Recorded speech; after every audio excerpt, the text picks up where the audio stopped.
Assalamualaikum warahmatullahi wabarakatuh.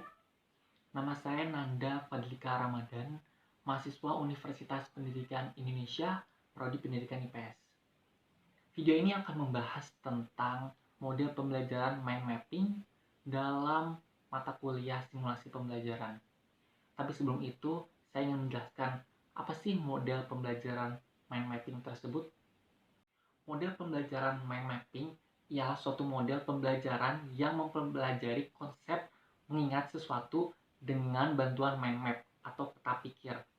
Jadi ketika siswa sudah mengingat sebuah konsep, khususnya materi, peserta didik diminta untuk menuangkan konsep tersebut, ide atau gagasan kepada suatu media tertentu atau medium tertentu.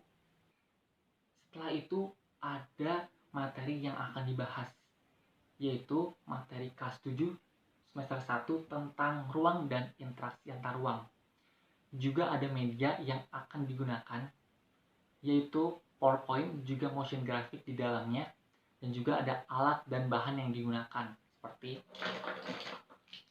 spidol berwarna, juga ada kertas karton.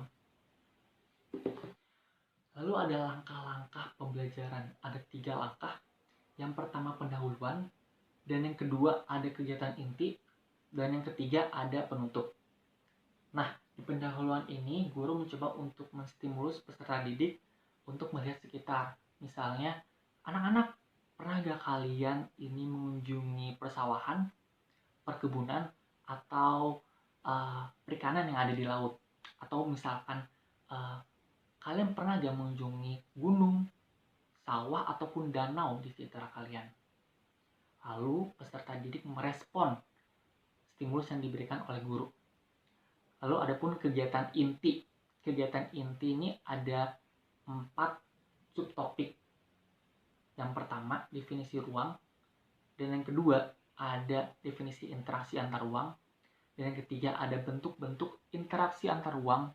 Dan yang keempat, ada syarat-syarat interaksi antar ruang. Definisi ruang itu apa sih? Definisi ruang itu ialah bagian dari permukaan bumi yang berwujud 3 dimensi, terdiri dari 3 lapisan, yaitu daratan, laut, maupun udara. Dari perbedaan karakteristik ruang tersebut yang menyebabkan interaksi antar ruang. Lalu interaksi ruang ini apa sih? Interaksi ruang ini adalah hubungan timbal balik antara 2 ruang atau lebih. Interaksi antar ruang ini diilustrasikan sebagai contoh ini. Seperti misalkan ada seorang Kak Yani yang ingin mengantarkan bunga dari Bogor ke Jakarta kepada Pak Yanto.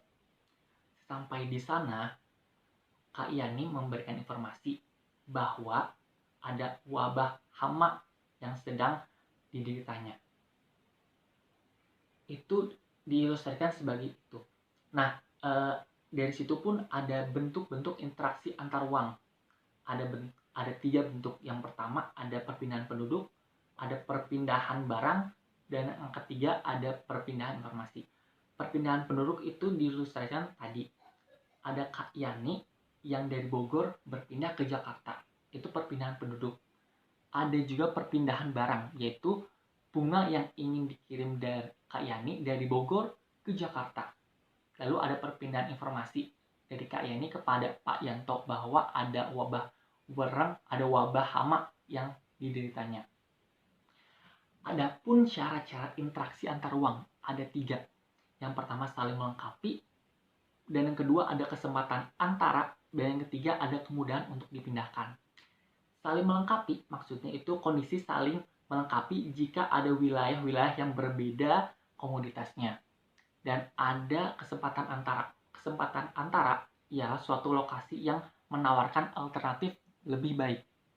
Dan yang ketiga ada kemudahan untuk dipindahkan yang dipengaruhi oleh jarak, biaya, ataupun lain-lain. Setelah itu guru mengajak peserta didik untuk membuat mind mapping dengan memberikan contoh sebagai berikut. Lalu guru membuat 3 kelompok untuk peserta didik. dengan menggunakan media yang telah disediakan seperti karton tadi dan juga spidol. Nah, guru pun memperbolehkan menggunakan sumber. Sumber yang digunakan pun berupa buku maupun internet yang bisa diakses. Setelah tiap kelompok berdiskusi bersama kelompoknya, setelah itu tiap kelompok menjelaskan mind mapping kelompoknya sendiri kepada tiap-tiap kelompok. Lalu tiap-tiap kelompok ini pun memberikan saran, pertanyaan, dan juga masukan. Setelah tiap-tiap kelompok menjelaskan mind mapping yang telah dibuatnya, guru memberikan refleksi atas materi yang telah disampaikan. Lalu ada penilaian yang digunakan oleh guru. Ada 3 penilaian. Yang pertama, ada penilaian sikap, yang kedua ada penilaian keterampilan, dan kedua penilaian keterampilan, dan ketiga ada penilaian pengetahuan. Nah, penilaian sikap ini bisa dilihat seperti ini.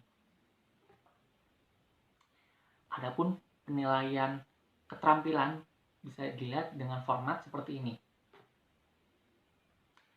Dan juga ada penilaian pengetahuan. Penilaian pengetahuan ini guru memberikan beberapa soal kepada peserta didik melalui PowerPoint seperti ini. Lalu peserta didik tiap individu menjawab soal-soal yang diberikan oleh guru kepada peserta didiknya. Nah, itu saja yang bisa saya sampaikan tentang model pembelajaran mind mapping. Kurang lebihnya mohon maaf. Terima kasih. Saya pamit undur diri.